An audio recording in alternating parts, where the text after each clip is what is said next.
नमस्कार विद्यार्थी मित्रांनो, एक्झाम गाईडवर तुम्हा सर्वांचं पुन्हा एकदा स्वागत आहे. राज्यसेवा 2019चा पेपर झालेला आहे मित्रांनो. तुम्हा सर्वांचा पेपर चांगला गेला असेल अशी मी अपेक्षा करतो. या व्हिडिओ लेक्चरमध्ये आपण CSATमधील मॅथ्स आणि रिजनिंगचे क्वेश्चन पाहणार आहोत. त्यांचे आन्सर तुम्हाला मी आज या व्हिडिओ लेक्चरद्वारे सांगणार आहे. जर तुम्ही चॅनलला सबस्क्राईब केलं नसेल तर चॅनलला सबस्क्राईब करून घ्या आणि तुमच्या विद्यार्थी मित्रांसोबत या व्हिडिओची लिंक शेअर करायला पण विसरू नका. चला तर मग सुरुवात करूयात व्हिडिओला. मित्रांनो, माझ्याकडे सेट बी होता. सेट बी मधील 75 नंबरचा क्वेश्चन आपला पहिला क्वेश्चन असेल. तर तुम्ही तुमचा रिस्पेक्टिव्ह सेट घेऊन बसायचा आहे आणि तुमचा रिस्पेक्टिव्ह क्वेश्चन तुमच्या सेटमधील पाहायचा आहे. तर क्वेश्चन सेट बी मधील हा 75वा क्वेश्चन मी तुम्हाला सॉल्व करून देत आहे. तर पहा, क्वेश्चनमध्ये काय सांगितलेलं आहे. एक्सच्या ज्या किमतीसाठी x² 4 + x/2 - 4 या राशीचे मूल्य 0 ते 4च्या दरम्यानची नैसर्गिक संख्या आहे ती निवडा. काय करायचं आहे या क्वेश्चनमध्ये, तुम्हाला ही एक राशी दिलेली आहे. तर त्या राशीमधील 0 ते 4च्या दरम्यान जी नैसर्गिक संख्या, आता हे खालील दिलेल्या पर्यायापैकी तुम्हाला निवडायची आहे. तर एक्सच्या अशा कोणत्या किमतीसाठी 0 ते 4मध्ये आन्सर येईल हे तुम्हाला सांगायचं आहे. तर अतिशय सोपा असा क्वेश्चन होता. खाली मी आन्सर इथे लिहिलेलं आहे. तर काय, ही राशी जसं तशी लिहून घेतली मी दिलेली, x² 4 + x/2 - 4. तर आता बघा, तर ह्याचा उत्तर 4 आहे. 4 हे कशामुळं हे मी काढले त्यामुळं मी सांगतो. आता एक्सच्या ठिकाणी 4 ठेवा, x² म्हणजे 4चा स्क्वेअर किती येईल 16 / 4 जशाच तसं. एक्सच्या ठिकाणी आपल्याला 4 ठेवायचं म्हणून 4 / 2 - 4. तर 16/4 किती आलं 4 + 4/2 2 - 4 जशाच तसं. 4 + 2 6 - 4. तर ह्याचं उत्तर 2 येईल. ठीक आहे. तर 2, आता उत्तर 2 असं नाही आहे. तर 2 आलेलं आहे म्हणजे काय येतं आहे, 2 ही 0 ते 4च्या दरम्यानची संख्या आहे. ठीक आहे ना. 2 ही 0 ते 4च्या दरम्यानची नैसर्गिक संख्या आहे. मग या प्रश्नासाठी उत्तर काय राहील, तर एक्सची व्हॅल्यू काय असेल तर 4, म्हणजे पर्याय क्रमांक 2 या प्रश्नासाठी उत्तर राहील. आता तुम्ही काय, तुम्हाला वाटेल की पर्याय क्रमांक 2च का, तर तुम्ही काय करा, 6 ठेवून पहा. 6 ठेवा. तर x² म्हणजे 6चा स्क्वेअर 36 36/4 + x/2 म्हणजे 6/2 - 4.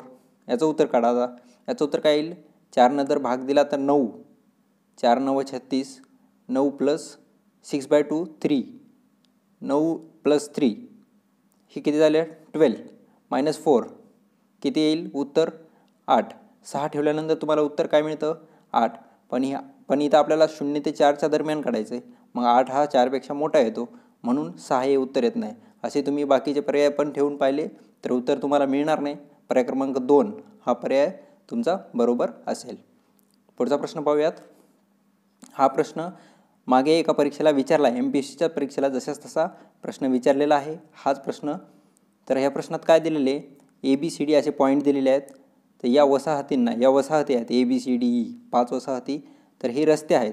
वसाहतींना जोडणारा एक नकाशा दाखवलेला आहे. तुमच्या निवडीच्या कोणत्याही वसाहतीपासून सुरुवात करून 7ही मार्गावरून एकदा आणि फक्त एकदाच चालावे लागेल. म्हणजे तुम्हाला कोणत्याही मार्गावरून रिपीट जाता येणार नाही. तुम्हाला एकदा गेला तर परत त्या मार्गावर येता येणार नाही. अशा मार्गांची रचना करा. जेथून सुरुवात केली तेथे शेवट व्हावा ही अपेक्षा नाही. तर काय केलं आहे, जेथून सुरुवात केली आहे तिथं शेवट व्हावा. म्हणजे तुम्ही एवरून सुरुवात केली तर शेवट तुम्ही बीवर पण करू शकता. म्हणजे अशी काही अपेक्षा नाही की एवरच रिटर्न यावं लागेल, किंवा डीपासून सुरुवात केली तर तुम्ही एवर पण शेवट करू शकता. तर डीपासूनच शेवट करावा असे काहीही नाही. तर असे तुम्हाला निवडायचे आहेत. तर आता हा प्रश्न अतिशय सोपा होता. आता समजा तुम्ही सीवरून सुरुवात केली. ठीक आहे. सीवरून तुम्ही डीकडे गेलात. आता डीवरून 3 मार्ग आहेत वेगवेगळे. समजा डीकडून ईकडे गेला, ईकडून बीकडे गेला. ठीक आहे. आता बीकडून तुम्ही एक तर डीकडे येऊ शकता किंवा एकडे जाऊ शकता. समजा तुम्ही डीकडे आलात आणि परत सीकडे जाऊ नाही शकणार. या मार्गे तुम्ही परत नाही जाऊ शकणार, म्हणजे तुम्ही एकडे जाणार. ठीक आहे. एकडून तुम्ही एक तर सीकडे याल किंवा बीकडे जाल. जर बीकडे जाल तर हा मार्ग आपला उरलेला आहे, तर या मार्गावर येण्यासाठी तुम्हाला या मार्गाची रिटर्न यावं लागेल, म्हणजे सी पासून सुरुवात करणे हे तुमचं चुकीचं ठरेल. तर तुम्हाला असेच पर्याय निवडायचे आहेत. तुम्ही डी पासून सुरुवात करून पहा, ई पासून सुरुवात करून पहा, तुम्हाला परत त्याच मार्गावर फिरावं लागेल.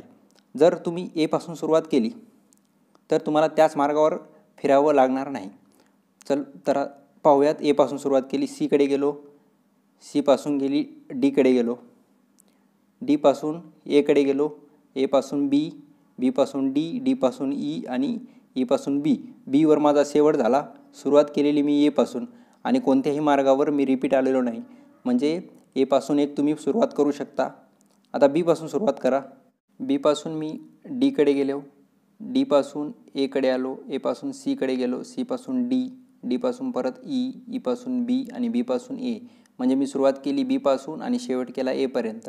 म्हणजे असे तुम्हाला 2 पॉईंट मिळतील, ज्या ठिकाणी तुम्ही कोणत्याही मार्गावरून परत चालू नाही शकणार. असे 2 पॉईंट तुम्हाला मिळून जातील. अशा मार्गाची सुरुवात किती ठिकाणाहून करता येईल? तर 2 ठिकाणाहून करता येईल. या प्रश्नासाठी तुमचं उत्तर राहील. पुढचा प्रश्न पाहूया. जया म्हणते, मी जर माझ्या आजपासून 6 वर्षांनी होणाऱ्या वयाची 6 पट, म्हणजे काय, तर जयाचं आजचं वय समजा एक्स असेल, तर तिचं 6 वर्षांनंतर वय काय असेल? एक्स अधिक 6, ह्याची 6 पट असं म्हणते. व माझ्या 7 वर्षांनी होणाऱ्या वयाचं, आजचं वय एक्स आहे, तर 7 वर्षांनी एक्स प्लस 7 होईल. होणाऱ्या वयाच्या 7 पटीत आता ह्याची 7 पट आणि ह्या दोघांची जर ॲडिशन केली, म्हणजे मी आजपासून 6 वर्षांनी होणाऱ्या वयाची 6 पट, 6 वर्षांनी होणाऱ्या वयाची 6 पट ही 7 वर्षांनी होणाऱ्या वयाच्या 7 पटीत मिळवली तर माझ्या आत्ताच्या वयाची 14 पट मिळते. तर आत्तापासून 5 वर्षांनी होणारे माझे वय दाखवणारा पर्याय निवडा. तर ह्या तुम्हाला क्वेश्चन समजला असेल, तर मी पुढच्या पेजेसवर तुम्हाला क्वेश्चन समजून सांगतो. समजा जयाचं आजचं वय काय आहे? एक्स वर्ष. जया काय म्हणते? 6 वर्षांनी होणाऱ्या वयाचं. मग 6 वर्षांनी किती वय होईल? तर एक्स अधिक 6 होईल. एक्स अधिक 6. 7 वर्षांनी किती वय होईल? एक्स अधिक 7. आता ऐका, 6 वर्षांनी होणाऱ्या वयाच्या, 6 वर्षांनी एक्स अधिक 6, त्याची 6 पट म्हणजे गुणिले 6, म्हणजे 6 इन ब्रॅकेट एक्स प्लस 6. आणि 7 वर्षांनी होणारं वय एक्स अधिक 7, त्याची 7 पट म्हणजे गुणिले 7. हे दोघं जर ॲडिशन केली आपण, तर ती आजच्या वयाच्या 14 पट होते. आजचं वय काय? एक्स. एक्सची 14 पट म्हणजे 14 एक्स. तर तुम्हाला हे सॉल्व करून घ्यायचं आहे. 6x, 6ने ब्रॅकेटमध्ये मल्टिप्लाय करा. 6x अधिक 36, 7x अधिक 49 इज इक्वल टू 14x. तर 13x आणि हे 36, 49, 85 होतील. 13x plus 85 is equals to 14x. X is equals to 85 हे तुम्हाला उत्तर मिळेल. पण तुम्हाला विचारले काय? तर 5 वर्षांनी. तर आजचं वय 85 आहे. 5 वर्षांनी किती होईल? 85 प्लस 5 90. तर पर्याय क्रमांक किती आहे? तर या प्रश्नासाठी पर्याय क्रमांक 4 हा तुमचा उत्तर राहील. अगदी सोपा असा क्वेश्चन होता. 6 वर्षांनी वय घ्यायचं, 6 वर्षांनी वयाची 6 पट, 7 वर्षांच्या वयाची 7 पट. हे तुम्हाला 14x अशी दिलेली आहे.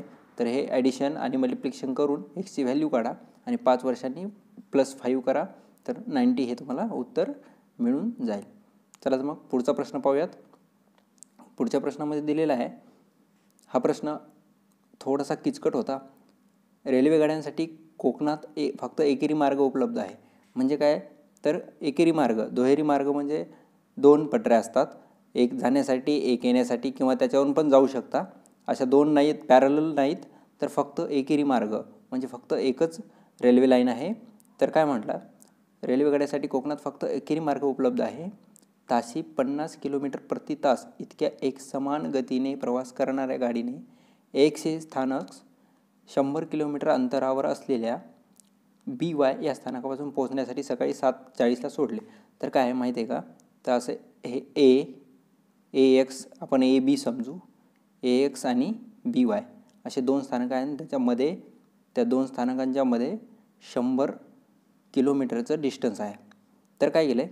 सकाळी 7:40 7:40ला ए पासून एक गाडी 50 किलोमीटर प्रति आवरनं बीकडे जाण्यासाठी निघते आणि 40 किलोमीटर प्रति तासानं BY या स्थानकापासून 8:10ला एक गाडी निघते. तर या स्थानकापासून कितीला निघते? 8:10ला 40च्या स्पीडनं निघते गाडी. पण आता काय झालं? इथे एकच रेल्वे लाईन आहे. तर ही पण गाडी त्याच रूटवर धावते आणि बीपासून जाणारी पण गाडी त्याच रूटवर, म्हणजे यांची पुढं जाऊन कुठेतरी टक्कर होणार आहे. पण वाहतूक नियंत्रक जो आहे त्याच्या 8:40ला त्याच्या लक्षात आलं की ह्या दोन्ही गाड्या एकाच पटरीवरती धावत आहेत. तर 8:40ला लक्षात आलं त्याच्या, तर ह्या दोन्ही गाड्यांची जर टक्कर तुम्हाला टाळायची असेल तर त्या वाहतूक नियंत्रकाला किती वेळ बाकी आहे, म्हणजे उपलब्ध किती आहे त्याच्याकडे कालावधी, की जर यांची टक्कर होऊ द्यायची नाही, तर असा क्वेश्चन म्हणतो. एकंदरीत हा क्वेश्चन आहे. तर वाहतूक नियंत्रकाकडे असलेला वेळ हे तुम्हाला सांगायचं आहे की जेणेकरून त्या दोन गाड्यांची टक्कर होणार नाही. तर हा सविस्तर क्वेश्चन मी पुढच्या पेजेसवर घेतलेला आहे. तर बघा, एक्सपासून निघणाऱ्या गाडी आपण पी समजू आणि बी वायपासून निघणारी गाडी आपण क्यू समजू. ह्या दोघांमध्ये डिस्टन्स 100 किलोमीटर दिलेला आहे. एक्सपासून काय म्हणतो, 7:40 50 किलोमीटरच्या वेगानं बी वायकडे जाण्यासाठी एक गाडी निघते आणि बी वायकडून 8:10. सध्या तरी आपण याच कंडिशनचा विचार करूयात. 7:40ला गाडी निघाली आणि 8:40 त्या वाहतूक नियंत्रकाच्या लक्षात आलं, तर 8:40ला काय पोझिशन राहील त्या गाडीची ते पाहूयात आपण. 7:40ला निघालेली गाडी 50 किलोमीटर प्रति तासानं धावते. 7:40ला निघालेली गाडी 8:40ला किती डिस्टन्स कवर करेल, तर 50 किलोमीटर, कारण 7:40 आणि 8:40मध्ये एका तासाचा फरक आहे. तर एका तासात ही गाडी 50 किलोमीटर जाईल. म्हणजे ही गाडी ही गाडी 8:40 वाजता या ठिकाणी पोहोचलेली असेल, म्हणजे हे 50 किलोमीटरचं डिस्टन्स पार करून. ठीक आहे. तसंच 8:10 वाजता निघालेली गाडी 8:40 वाजता कुठपर्यंत पोहोचलेली असेल. 8:10ची गाडी 40 किलोमीटर प्रति तासानं धावते. तर 8:10 आणि 8:40मध्ये अर्ध्या तासाचा फरक आहे. म्हणजे ही 40 किलोमीटर एका तासाला जाते, तर अर्ध्या तासात 20 किलोमीटर जाईल. म्हणजे क्यू ही गाडी 20 किलोमीटर डिस्टन्स पार करून या ठिकाणी आलेली असेल. आता ही 50 किलोमीटर डिस्टन्स पार करून या ठिकाणी आली, ही 20 किलोमीटर डिस्टन्स पार करून या ठिकाणी आली. उरलं किती डिस्टन्स, टोटल 100 होतं. या गाडीनं 50 कवर केलं, या गाडीनं 20 कवर केलं, 70 गेलं, म्हणजे उरलं मध्ये 30 किलोमीटरचं डिस्टन्स उरलेलं आहे. आता 8:40 झालेले आहेत आणि 30 किलोमीटरचं डिस्टन्स उरलेलं आहे आणि दोन्ही गाड्या एकाच पटरीवरती धावत आहेत. तर काय करायचं, फॉर्म्युला काय आपल्याकडे, speed equals distance upon time.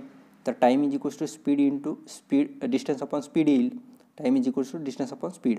Distance किती उरलेलं आहे आपल्याकडं, 30 किलोमीटर. डीच्या ठिकाणी 30 ठेवावर. ठीक आहे. आणि ह्या दोन्ही गाड्या एकमेकांच्या विरुद्ध दिशेनं धावत आहेत. तर विरुद्ध दिशेने धावताना स्पीड काय करायची असते, प्लस. तर हे 50 प्लस हे 40 किती झालं, 90. ते 90 आपण छेदस्थानी घेतलं. गुणिले 60 का केलं, कारण तुम्हाला उत्तर मिनिटमध्ये विचारलेलं आहे, म्हणून गुणिले 60 केलं. तर 30/90 1/3 येईल आणि 60/3 केलं तर 20 मिनिट, हे तुम्हाला उत्तर मिळून जाईल. तर असा हा प्रश्न होता, अगदी सोपा.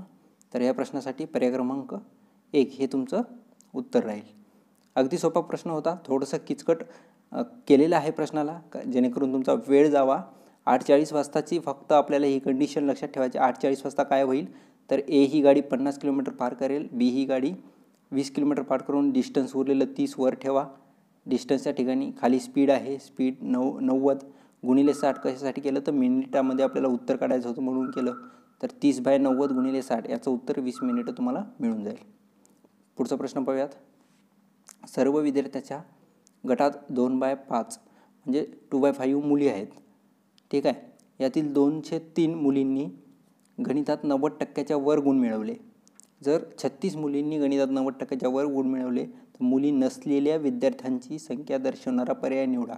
मुली नसलेल्या विद्यार्थ्यांची संख्या म्हणजे मुलं असणारा पर्याय तुम्हाला निवडायचा आहे. तर प्रश्न काय म्हणतो, सर्व गटाच्या विद्यार्थ्यात, आता सर्व विद्यार्थी किती आहेत आपण समजू, x आहेत आपल्याकडे सर्व विद्यार्थी. त्याच्यापैकी मुली किती आहेत, तर 2/5 x विद्यार्थ्यांपैकी 2/5 ह्या मुली आहेत. आणि काय म्हटलेलं आहे, मुलींपैकी 203 मुलींनी गणितात 90% वर गुण मिळवले. म्हणजे 90% वर गुण मिळवलेल्या मुली किती आहेत, तर मुली बघा 2/5 मुली, ह्याच्यापैकी 203 मुलींनी 90% वर गुण मिळवलेले आहेत. आणि त्या मुली किती आहेत, तर 36, कारण 36 मुलींनी 90% वर गुण मिळवले. मग ह्याची किंमत तुम्हाला 36 दिलेली आहे. तर 203 गुणिले 2/5 गुणिले x बरोबर 36. मग xची किंमत काढा.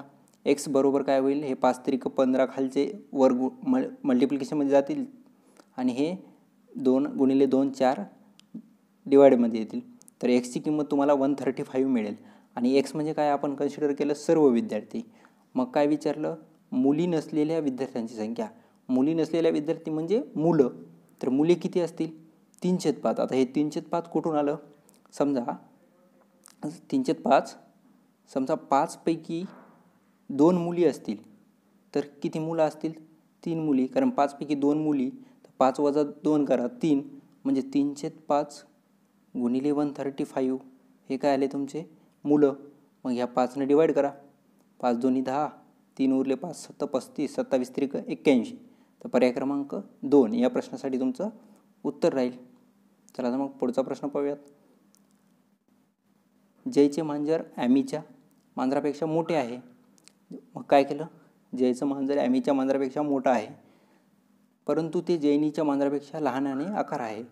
म्हणजे जयचं मांजर ॲमीच्या मांजरापेक्षा मोठं आहे, पण जैनीच्या मांजरापेक्षा लहान, म्हणजे जैनीचं मांजर मोठं. फिजाचे मांजर आकाराने वेणूच्या मांजरा एवढेच आहे. फिजाचे मांजर वेणूचं मांजर आकारानं एकसारखं आहे म्हणून इक्वल टू लिहिलं. ठीक आहे.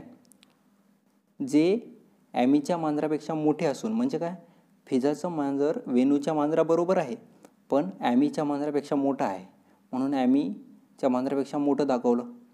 जर आकाराने अनुच्या मांजरापेक्षा मोठे असून जयच्या मांजरापेक्षा लहान आहे म्हणून जयचं मांजर फिजाच्या मांजरापेक्षा मोठा येणार. जर आकाराने मोठी मांजरे वेगवान असतील, जे मोठा आहे तो वेगवान आहे आणि जो लहान आहे तो आज्ञाधारक आहे, तर पुढील यादीतून सर्वात वेगवान व सर्वात आज्ञाधारक मांजर मालकाची जोडी निवडा. ठीक आहे. तर असं हे रिलेशन तुमचं बनल आणि जो सर्वात मोठा असेल तो काय असेल, वेगवान, आणि सर्वात लहान असलेला आज्ञाधारक. तर बघा, जे सर्वात मोठा तुमचा जैनी येईल आणि सर्वात लहान तुमचा काय येईल, ॲमी. तर पर्याय क्रमांक 4 हे तुमचं उत्तर राहील. अगदी सोपा असा प्रश्न होता. हा प्रश्न सिलॉजिझमचा आहे. तर इथं काय लिहिलेलं आहे, सर्व बी हे एक्स आहेत. तर हे बी मध्ये लिहिलेले आहेत मी इथे या डायग्राममध्ये तुम्ही पाहून घ्या. सर्व बी हे एक्स आहेत, सर्व एक्स हे जी आहेत, सर्व एक्स हे जी आहेत आणि काही जी हे टी आहेत, म्हणजे हे काही जी टी आहेत. इथे फिगर काढलेले आहे. तर आता बघा निष्कर्ष काय आहे, काही बी हे टी आहेत. बी आणि टीमध्ये काहीही रिलेशन इथं तुम्हाला दिसत नाही, म्हणजे बी आणि टी असा तुम्हाला टच झालेला दिसतोय का, असा टच झालेला बी आणि टी दिसतोय काय, नाही. तर म्हणजे पर्याय क्रमांक म्हणजे निष्कर्ष हा चुकीचा आहे. निष्कर्ष पहा, काही टी हे एक्स आहेत आणि टी आणि एक्समध्ये तरी तुम्हाला इथं कुठं असं इंटरसेक्शन झालेलं दिसते का दोघांचं, नाही. तर निष्कर्ष बी पण चुकीचा आहे. निष्कर्ष सी पहा, सर्व बी हे जी आहेत. ठीक आहे ना, सर्व बी हे जी आहेत. हा बी आहे तुमचा मध्ये आणि जी त्याच्यावरती आहे असा पूर्ण.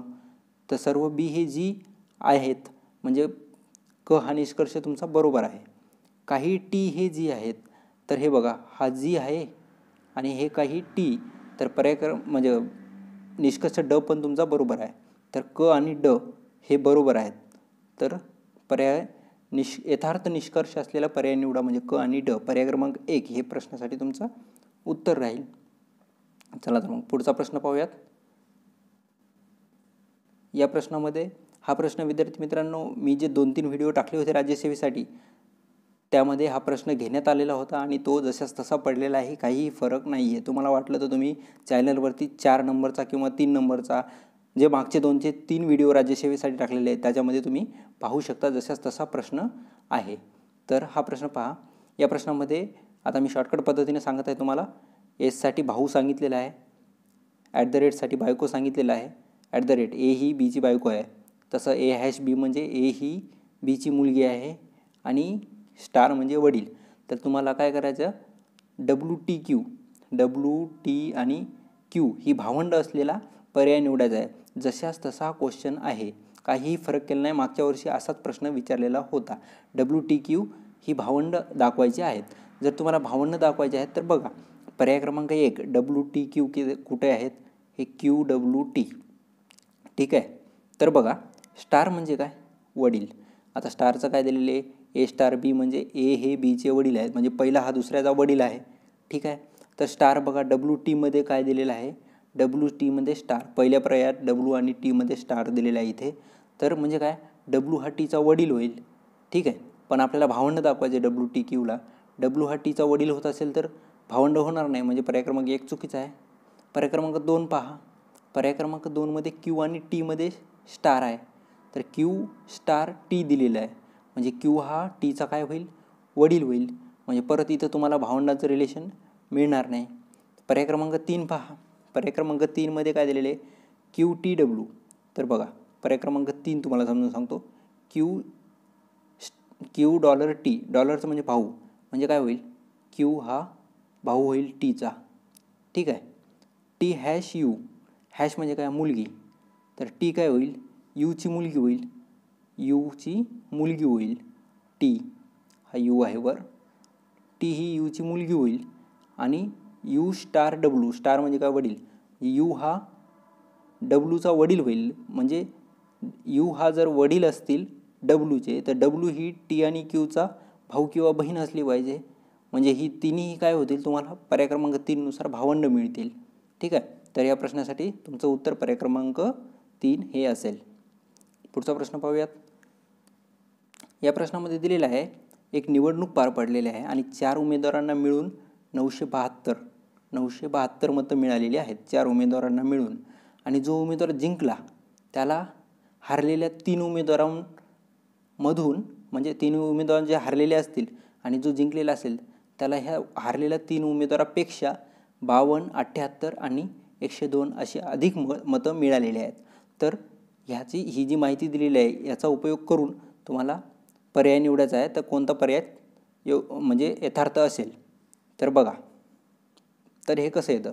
जिंकलेल्या व्यक्तीला समजू आपण X एवढी मतं मिळालेली. ठीक आहे. आणि हारलेल्या पहिल्या व्यक्तीला Xपेक्षा, म्हणजे जिंकलेल्या व्यक्तीला Xला, हे जिंकलेला जो व्यक्ती आहे त्याला पहिल्या हारलेल्या व्यक्तीपेक्षा 52 अधिक आहेत, दुसऱ्या व्यक्तीपेक्षा 78 अधिक मतं मिळाली आणि तिसऱ्या व्यक्तीपेक्षा 102 अशी अधिक मतं मिळालेली आहेत. ठीक आहे ना. तर मग जो जिंकला त्याला आपण जर X समजलं तर पहिला ही व्यक्ती ज्याला 52 अधिक मिळालेले आहे ती व्यक्ती X - 52 होईल. ठीक आहे. समजून घेण्याचा प्रयत्न करा. थोडासा किचकट प्रश्न आहे. जी व्यक्ती आपण काय केलं, जिंकलेल्या व्यक्तीला X असं समजलं, X एवढी मतं मिळाली. मग विरोधकांना किती मिळाली असतील? याच्यापेक्षा कमी मिळाली असतील ना. तर पहिल्या विरोधकाला X - 52 मिळाली, दुसऱ्याला X - 78 मिळाली आणि तिसऱ्याला X - 102 मिळाली. ठीक आहे. तर काय करायचं? एकूण मतं 972 आहेत. तर ह्या सर्वांची ॲडिशन करून घ्यायची. X अधिक X - 52 अधिक X - 78 अधिक X - 102 बरोबर 972. तर हे X 4X होईल, मायनस या 52, 78 आणि 102ची बेरीज 232 बरोबर 972. 4X equal to 1204. Xची व्हॅल्यू तुम्हाला 301 मिळेल. X काय होतं? जिंकलेल्या उमेदवाराला मिळालेली मते. तर पर्याय क्रमांक 4 पहा. जिंकलेल्या उमेदवारांना 301 मते मिळाली. हा तुमचा पर्याय क्रमांक 4 बरोबर असेल. तुम्ही पाहून घेऊ शकता ह्या प्रश्नाला परत एकदा. पुढचा प्रश्न पाहूयात आपण. हा बघा, आता हा पण थोडासा किचकट प्रश्न होता. समद्विभुज समलंब चौकोनी म्हणजे काय? तुमचा ट्रॅपेझियम. ठीक आहे. तर हा एक असा ट्रॅपेझियम होता आणि हा अशातला दुसरा होता. तर ही लांबी आपण जी बाजू आहे ती कॉमन घेतली आणि असा ट्रॅपेझियम काढलेला आहे. हेक्झागॉन. ठीक आहे. आता तुमचा हेक्झागॉन बनला. 2 ट्रॅपेझियम जोडून तुमचा हेक्झागॉन बनलेला आहे. तर काय बनतो? आणि ह्याच्यासाठी ह्या हेक्झागॉनवर 6 विद्यार्थी चर्चेसाठी बसलेले आहेत. चर्चेसाठी जेव्हा बसतात ते एकमेकांकडे थोडं म्हणजे सेंट्रल फेसिंग असतील. ते अपोजिट फेसिंग नसणार आहे, कारण ते चर्चेला बसलेले आहे. चर्चेला बसताना आपण सेंट्रल फेसिंग बसतो. ठीक आहे. तर प्रत्येकजण टेबलाच्या एका बाजूला बसला आहे. कामिला ही आर्या व पिनाकांच्या दरम्यान बसली आहे. म्हणजे आता मी काय केलेलं आहे, कामिलाला K, पिनाकाला P असं लिहिलेलं आहे. समजून घेण्याचा प्रयत्न करा. तर बघा, कामिला ही आर्या आणि पिनाकांच्या दरम्यान बसलेली आहे. तर कामिला ही आर्या आणि पिनाकाच्या दरम्यान, म्हणजे P इकडे समजा, अशी माहिती तुम्ही लिहून घेऊ शकता. बंकू हा इनीच्या डावीकडून दुसऱ्या स्थानी बसला आहे. नानू हा पिनाकाच्या उजवीकडून दुसऱ्या स्थानी बसला आहे. तर का बघा, पिनाका इथे आहे, समजा पिनाका इथे आहे, नानू हा उजवीकडून दुसऱ्या स्थानी, म्हणजे हा 1 आणि हा 2, म्हणजे नानू इथे बसला. ठीक आहे, नानू हा इथे बसलेला आहे पिनाकाच्या उजवीकडे दुसऱ्या स्थानावरती. आर्या ही कमिलाच्या शेजारी बसलेली नाही, अशी तुम्हाला एक कंडिशन दिलेली आहे. आता बघा, बंकू आहे ही इनीच्या डावीकडून दुसऱ्या स्थानी बसलेली आहे. ठीक आहे, बंकुआ ही इनीच्या डावीकडून दुसऱ्या स्थानी. समजा मी इनी इथे ठेवला तर त्याच्या डावीकडे, तो इकडे फेसिंग, सेंट्रल फेसिंग आहे, म्हणजे त्याची डावी बाजू ही झाली. तर डावीकडे दुसऱ्या स्थानी, तर हे एक स्थान सोडून बंकुआला बसवलं. ठीक आहे, आणि आता के तुम्ही कुठे ठेवा, के जर इथे ठेवला कमीला, तर त्याच्या अपोजिटला कोण येईल, ए येईल. पण आता तुम्ही म्हणाल की पहिली एक कंडिशन दिलेली, कमिला ही पिनाका आणि आर्याच्या मध्यभागी बसते. पण शेवटची कंडिशन काय दिलेली आहे, कमिलाच्या शेजारी बसलेली नाही, कोण, आर्या. मग हे तुम्ही के आणि ए सोबत नाही ठेवू शकणार. केच्या शेजारी ए कधीच बसणार नाही, म्हणून तुम्हाला ए या ठिकाणीच ठेवावं लागेल. म्हणजे कमिलाच्या अपोजिट कोण येईल, आर्या, आणि आर्याच्या अपोजिट कोण येईल, कमिला. तर तुम्हाला विचारले काय, आर्याच्या समोरच्या बाजूला बसलेली व्यक्ती दर्शवणारा पर्याय निवडा. तर कमिला, पर्याय क्रमांक 1 या प्रश्नासाठी तुमचं उत्तर असेल. हा प्रश्न बघा, एका मत्स्य संग्रहालयात काही मासे आहेत, त्यातील 8 ठिपकेवाले तर 13 पट्टेवाले. ठीक आहे, तर ठिपकेवाले किती आहेत, 8, पट्टेवाले किती आहेत, 13. संग्रहालयातील 5 सोनेरी, तर सोनेरी मासे किती आहेत, 5. 5 सोनेरी माशांपैकी सर्व कसे आहेत, ठिपकेवाले. ठीक आहे, ठिपकेवाले 8 आहेत, पट्टेवाले 13 आहेत, सोनेरी किती आहेत, 5, आणि ते सर्वच्या सर्व काय आहेत, तर ठिपकेवाले. 7 गुलाबी, तर गुलाबी किती आहेत, 7. 7 गुलाबी माशांपैकी प्रत्येकावर एकतर पट्टे आहेत किंवा ठिपके आहेत. जे गुलाबी आहेत किती आहेत, 7, ते काय आहेत, ठिपके आहेत किंवा पट्टे आहेत. जे 7 गुलाबी मासे आहेत त्याच्यावरती एकतर ठिपके किंवा पट्टे आहेत, अशी तुम्हाला इन्फॉर्मेशन दिलेली आहेत. संग्रहालयाच्या माशांची शक्य असलेली किमान संख्या, किमान म्हणजे कमीत कमी संख्या निवडायची आहे. ठीक आहे, तर बघा, ठिपके असलेले आपल्याकडे किती आहेत, 8, आणि पट्टे असलेले 13. जे सोनेरी मासे आहेत मित्रांनो, ते किती आहेत, 5, आणि ते सर्वच्या सर्व काय आहेत, ठिपके असलेले. आता ठिपके असलेले सर्व एकूण किती आहेत, 8. सोनेरी मासे 5 ठिपके असलेले आहेत, तर उरले किती, 3. म्हणजे जर समजा गुलाबी माशांपैकी आपण 3 हे ठिपके असलेले धरले, तर आपले ठिपके असलेले 8 पूर्ण होतात, कारण हे 5 आणि गुलाबी माशांपैकी 3 हे झाले 5 आणि 3 8. ठीक आहे, गुलाबी मासे आपल्याकडं किती आहेत, 7. समजा ठिपके असलेले 3 आपण 7मधून वजा केले, तर पट्टे असलेले किती मिळतील आपल्याला, 4 मिळतील. ठीक आहे, म्हणजे हे 8 आणि हे 4, म्हणजे कमीत कमी आपल्याकडे किती येतात, 12. कमीत कमी आपल्याकडं 12 मासे मिळतील. जास्तीत जास्त किती असतील हे माहीत नाही, म्हणजे विचारलेलं नाही तुम्हाला, कमीत कमी संख्या विचारली आहे. जर समजा ठिपके असलेले पूर्ण एकूण 8 असतील आणि सोनेरी जे 5 मासे आहेत ते सर्व ठिपके असलेले आहेत. गुलाबी माशांपैकी काही ठिपके असलेले, म्हणजे एकतर ठिपके आहेत किंवा त्याच्यावरती पट्टे आहेत. मग समजा आपण गुलाबी माशांपैकी 3 ठिपके असलेले असं समजलं का, कारण सोनेरी मासे 5 ठिपके असलेले आणि एकूण आपल्याला 8 पाहिजे वरती, तर हे 5 अधिक 3 किती होतील, 8 होतील. मग ह्या 7पैकी हे 3 गेल्यानंतर किती उरतील, 4 उरतील. 4 पट्टे असलेले असं समजलं, म्हणजे 8 आणि हे 4, कमीत कमी आपल्याला 12 मासे तर मिळतील, जास्तीत जास्त माहीत नाही. ठीक आहे, तर या प्रश्नासाठी कमीत कमी विचारलेलं आपल्याला, तर पर्याय क्रमांक 2 या प्रश्नासाठी तुमचं उत्तर राहील. हा प्रश्न पण मागच्या परीक्षेत अशा प्रकारचे बरेच प्रश्न विचारले गेले होते. हा प्रश्न बघा, हा प्रश्न काय म्हणतो, कोणीतरी एक प्रतिपादन असत्य आहे आणि बाकी 3 जण काय बोलत आहेत, खरे बोलत आहेत. फक्त एक हा खोटे बोलतो आहे. कोणीही एक, म्हणजे कोणता तरी 4 जणांपैकी कोणीतरी एक खोटं बोलतो आहे आणि बाकीचे 3 खरे बोलत आहेत. तर काय, पुस्तक असलेली व्यक्ती तुम्हाला निवडायची आहे. ठीक आहे, बघा, आण्या काय म्हणतो, माझ्याकडे पुस्तक नाही, दिन्याकडे पुस्तक नाही. ठीक आहे, आपण आण्याला जर खोटं बोलणारा समजला, ठीक आहे, तर आण्या काय बोलतो, माझ्याकडे पुस्तक नाही, दिन्याकडे पुस्तक नाही. हा खोटं बोलतो म्हणजे काय असेल, एक तर आण्याकडे पुस्तक असेल किंवा दिन्याकडे पुस्तक असेल, कारण हा खोटं बोलतो आहे. माझ्याकडं नाही म्हणजे याच्याकडे असू शकतं, दिन्याकडे नाही म्हणजे दिन्याकडे पण असू शकतं, कारण हा खोटं बोलतो आहे. तर दिन्याकडे जा. दिन्या का म्हणतो माझ्याकडे पुस्तक नाही, पण दिन्या खरं बोलणार आहे. ठीक आहे ना. आता बाकीचे खरं बोलणारे असतील. दिन्या का म्हणतो माझ्याकडे पुस्तक नाही, म्हणजे दिन्याकडे पुस्तक नाही. ठीक आहे. दिन्याच्या म्हणण्यानुसार माझ्याकडे पुस्तक नाही म्हणजे दिन्याकडे तर पुस्तक नाही, कारण दिन्या हा खरं बोलतोय. आणि बन्याकडेही पुस्तक नाही. ठीक आहे. बन्याकडेही पुस्तक नाही म्हणजे आता बन्या पण खरं बोलणार आहे. बन्या का म्हणतो माझ्याकडे पुस्तक नाही, आणि आण्याकडेही पुस्तक नाही. बन्या पण खरं बोलणार आहे. बन्या का म्हणतो आण्याकडे पुस्तक नाही, पण आपण कन्सिडर काय केलं, आण्याकडे असू शकेल. पण बन्या का म्हणतो आण्याकडे नाही, म्हणजे हा पर्याय क्रमांक आपला चुकला. म्हणजे अन्या हा खोटं बोलतोय असं आपण जे गृहीत धरलं होतं ते चुकलेलं आहे. आता बन्याकडे या. बन्या का म्हणतो माझ्याकडे पुस्तक नाही, आण्याकडेही पुस्तक नाही. आता असं समजा बन्या खोटं बोलत असेल असं आपण कन्सिडर केलं, तर म्हणतो माझ्याकडे पुस्तक नाही, आण्याकडेही पुस्तक नाही, म्हणजे हा खोटं बोलतोय. म्हणजे एक तर बन्याकडे असेल किंवा आण्याकडे असेल. आता आण्या का म्हणतो माझ्याकडे पुस्तक नाही आणि दिन्याकडेही पुस्तक नाही. ठीक आहे. दिन्या का म्हणतो माझ्याकडे पुस्तक नाही, बन्याकडेही पुस्तक नाही, पण दिन्या हा खरं बोलतोय. आणि दिन्या खरं काय बोलतोय, बन्याकडे पुस्तक नाही, म्हणजे आण्याकडे पुस्तक नव्हतं, बन्याकडे पुस्तक नव्हतं, म्हणजे आपण जे गृहीत धरलं बन्या हा खोटं बोलतोय हे पण चुकीचं ठरलेलं आहे. असंच जर तुम्ही दिन्या आणि विन्याच्या बाबतीत केलं तर विन्याच्या बाबतीत बघा. विन्याच्या बाबतीत काय, विन्या का म्हणतो माझ्याकडे पुस्तक नाही आणि आण्याकडेही पुस्तक नाही. आता विन्या जर खोटं बोलत असेल तर एकतर विन्याकडं पुस्तक आहे किंवा आण्याकडं पुस्तक आहे. ठीक आहे. आण्या का म्हणतो माझ्याकडे पुस्तक नाही. आता बाकीचे तिघं खरं बोलणार आहेत. आण्या का म्हणतो माझ्याकडे पुस्तक नाही, म्हणजे आण्याकडे पुस्तक नसेल. दिन्याकडेही पुस्तक नाही.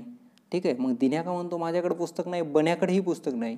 ठीक आहे. बन्या का म्हणतो माझ्याकडे पुस्तक नाही, आण्याकडेही पुस्तक नाही, म्हणजे बन्यापासून परत आण्याकडे जातं, पण विन्याकडे कोणीच येत नाही, म्हणजे पुस्तक कोणाकडे आहे तर विन्याकडे आहे. पर्याय क्रमांक 4 हे तुमचं उत्तर राहील. पुढचा प्रश्न पाहूयात मित्रांनो. या प्रश्नासाठी 2 उत्तर आहे. या प्रश्नामध्ये काय दिलेलं आहे, तळ्याच्या शेजारी 2 भावांची घरं आहेत, म्हणजे झोपड्या आहेत. ठीक आहे. तळ्याच्या इकडे आणि इकडे. त्याच्या तळ्यामध्ये 12 दगड तुम्हाला वापरावे लागतील एका झोपडीपासून दुसऱ्या झोपडीकडे जाण्यासाठी, असा प्रश्न आहे. आणि एक चतुर पुढीलप्रमाणे उड्या मारत आहे असं दिलेलं आहे. दर मिनिटाला तो ज्या दगडावरून सुरुवात करतो त्यापासून 5व्या दगडावर, म्हणजे समजा 2 पासून सुरुवात केली तर त्या दगडापासून 5व्या, तर 1 2 3 4 सोडून द्या, म्हणजे 2 पासून 7वर उडी मारेल. 7 पासून परत 4 सोडून द्या, म्हणजे 12वर उडी मारेल असं दिलेलं आहे. तर काय म्हणतो, जर त्याने 4थ्या दगडावरून उडी मारली तर तो 9व्या दगडावर उठतो आणि याप्रमाणे उड्या मारत राहतो. जर चतुराने दुसऱ्या दगडापासून सुरुवात केली, आता काय म्हणतो दुसऱ्यापासून त्यानं सुरुवात केली 2 पासून उड्या मारायला, तर असं 36व्या मिनिटाला तो कुठे थांबेल हा पर्याय क्रमांक तुम्हाला निवडायचा आहे. तर आता तुम्हाला काय करावं, 2 पासून सुरुवात केली 7वर गेला, 7 पासून परत 12वर गेला, 12 पासून परत कुठे येईल 5वर येईल, 5 पासून परत कुठं जाईल 10वर जाईल. असं तुम्हाला 36व्या मिनिटाला कुठे राहील हे सांगायचं आहे. तर ह्या प्रश्नासाठी पर्याय क्रमांक 2 हे प्रश्नासाठी उत्तर आहे. तर तुम्ही सॉल्व करून पाहू शकता. 36व्या मिनिटाला तो कुठे राहील, तर या 2वरती त्याची उडी येईल. तर पर्याय क्रमांक 2 हे तर या प्रश्नासाठी उत्तर राहील. या प्रश्नासाठी उत्तर पर्याय क्रमांक 4 आहे.